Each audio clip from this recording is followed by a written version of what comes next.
আউযুবিল্লাহি মিনাশ শাইতানির রাজিম বিসমিল্লাহির রহমানির রহিম সাল্লাল্লাহু আলা মুহাম্মদ সাল্লাল্লাহু আলাইহি ওয়াসাল্লাম।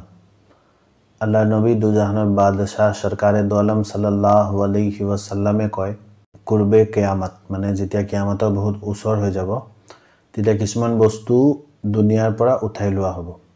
তাৰ ভিতৰত সবচে প্ৰথম বস্তু যেটো উঠাই লোৱা হ'ব হেতু হল ইলম। ইলম মানে জ্ঞান শিক্ষা। তেতিয়া সাহাবীসকলে সুধিলে ইয়া ৰাসূলুল্লাহ ইয়া হাবিবাল্লাহ ইলম কেনেকৈ উঠাই লোৱা হ'ব? কিতাবৰ পৰা আখৰবিলাক উঠি যাব নি নাই বেলেগ কিবা উপায় দি উঠি যাব? আল্লাহ নবীয়ে ক'লে ইলম এনেকৈ উঠাই লোৱা হ'ব যে ডাঙৰ ডাঙৰ যিবিলাক আলিম উলামা হ'ব তেওঁলোকক উঠাই লোৱা হ'ব মানে তেওঁলোকৰ ইন্তেকাল হৈ যাব। তাৰ অৰ্থ এইটো হ'ল যে এজন ডাঙৰ আলিম যেতিয়া ইন্তেকাল হৈ যাব তেওঁৰ জেগাত তেওঁৰ লেভেলৰ বেলেগ এজন আলিম আৰু নাহিব আৰু লাহে লাহে এই মৰ্তবাটো কমি কমি গৈ থাকিব। নেক্সট কোনবা আহিব কিন্তু সেই লেভেলৰ আলিম নহব, তাতকৈ কম হ'ব। তেওঁ যেতিয়া গুচি যাব আকৌ নেক্সট জুন আহিব তেওঁতকৈ কম লেভেলৰ মানুহ হ'ব। গতিকে আজি জামানাত যদি আমি চাওঁ এই বস্তুটো আল্লাহ নবীয়ে যেটো কথা কৈছিলে এটো একদম হসাকে প্ৰযোজ্য হৈ গৈছে।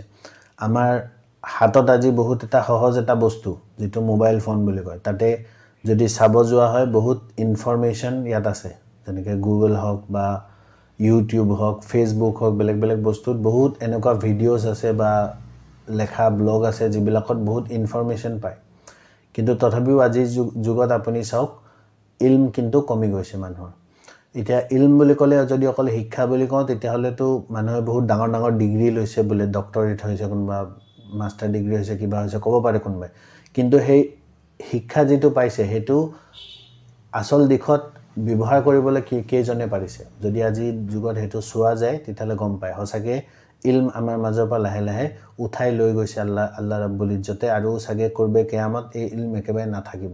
মানুহৰ ওচৰত ডাঙৰ ডাঙৰ ডিগ্ৰী থাকিব কিন্তু সেই ডিগ্ৰীত যি কথা শিকিছে হেতু অকল পইচা ইনকাম কৰিবৰ কাৰণেহে ব্যৱহাৰ কৰিব, তাৰ বাহিৰে বাকি কোনো কামত সেই ডিগ্ৰী কেতিয়াও ব্যৱহাৰে কৰিব নোৱাৰিব।